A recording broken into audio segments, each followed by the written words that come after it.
Hey guys, welcome back. Thanks for tuning in. Today we have Whitney, also known as EcoVeganGal, hanging out with us today at DSC.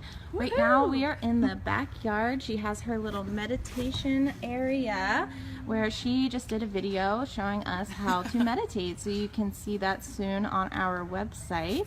It's going to be good. It's going to be really good. So tell us a little bit about what you were doing here at DSC today and what you've been what kind of videos you've been doing for us. So today we shot 3 videos. We did 2 recipe videos. One was a meatless Monday recipe. It was so easy and delicious. I'm not going to tell you what it is because you're just going to have to wait for the video to come out. It was delicious. So good. I ate a ton of whatever it was. And then we did a juicing recipe, which I still have in my palate because it was so perfectly sweet and satisfying. So you'll have to check that out too. It was all about how to juice really quickly, how to bring some juice on the go, how to do it at home so you save money. And then our 3rd video was all about meditation. So sharing some tips on how to bring meditation into your daily life, turn it into a habit, a daily practice, and all of the little ways that you can make it easier on yourself. And I can tell you meditate a lot, don't you?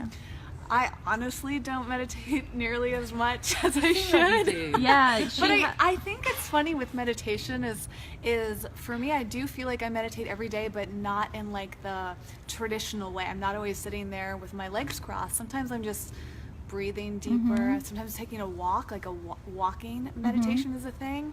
Sometimes I'm just sitting by myself in silence without trying too hard. I don't do that enough. I mean, that's the thing, is everybody has this idea of meditation being this big to do and it has to be all fancy and set up in that way, but my meditation is just Netflix in bed. That can work, right? I don't know if that qualifies. But honestly, it's funny, is I sometimes just need to turn off my brain and that's when I'll watch Netflix just zone or out. whatever else, just zone out.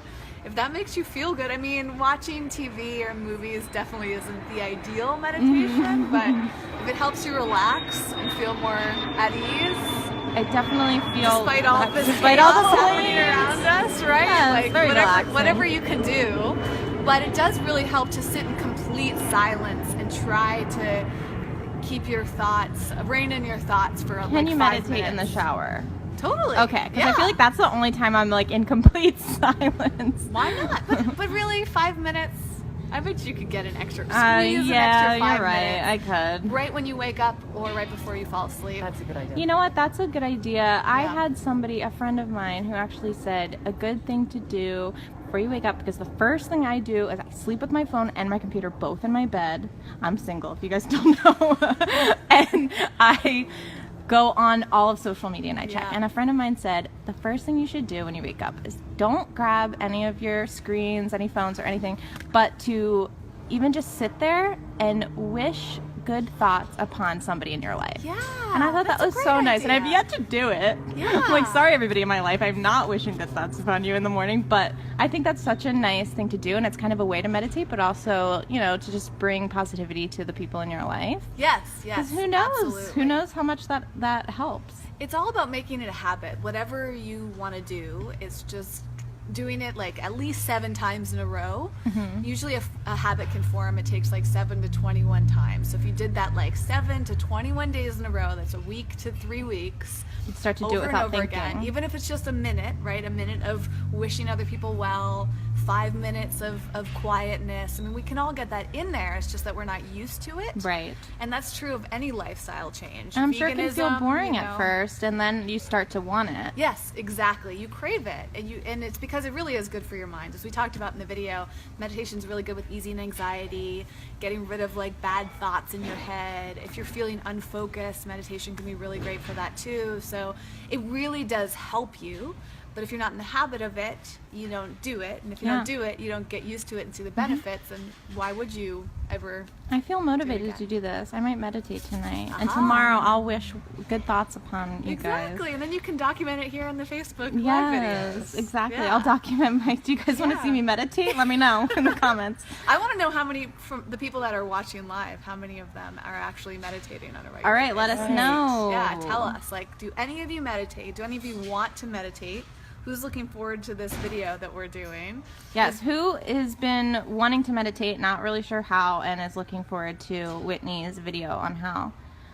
I want to hear. One of the things that we talked about was these 50 ways to a better you. I love these. Sometimes just having like cards, something that you can read. I talked about doing guided meditations. Those can be super helpful too.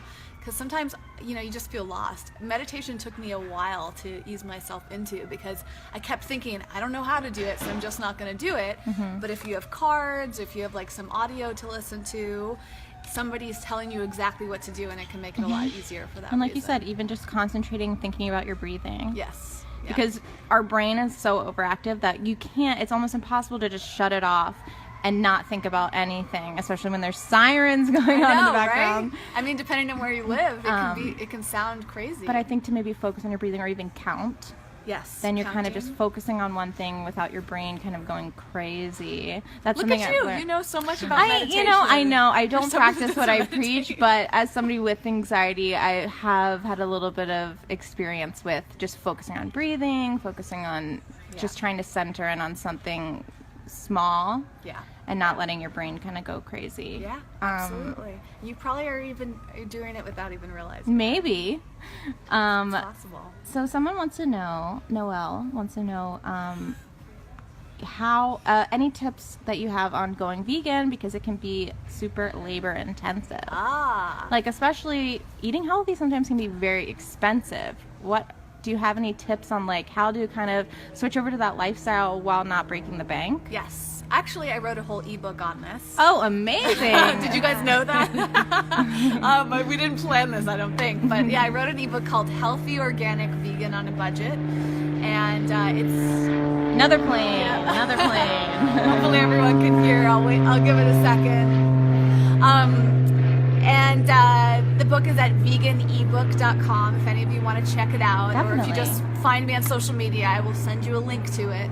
But yeah, that book is all about busting these myths that eating healthy, being vegan, even eating organic has to be expensive. One fact that blows people's minds is that you can actually eat for under $5 a day total organic vegan meals. Wow. And actually that's in your book. Yeah. I'm downloading it right now. The food stamps budget, or people that are surviving on a food stamp budget tend to be around that and range. can still eat organic and healthy. That's amazing. I mean, if you aren't on food stamps, then it's pretty much evidence that you could eat organic and vegan food. And it's just kind of working through it. Not everybody lives in an area where it's super easy, like in LA. We definitely have everything. Because everywhere you look, there's organic and vegan food. But in my book, I have tips for people wherever they live. And some of them are, first of all, produce, right? If you can find some produce nearby, gathering a lot of variety. I think everybody has some sort of farmer's market or something, even selling on the side of the street. Yep. I mean, you see that a lot. Any market is going to have produce of some sort, even if it's frozen, right? It doesn't have to be fresh. Now that is actually interesting because I've read that I actually heard something on the radio recently where you can buy things very inexpensive, freeze them. Yep.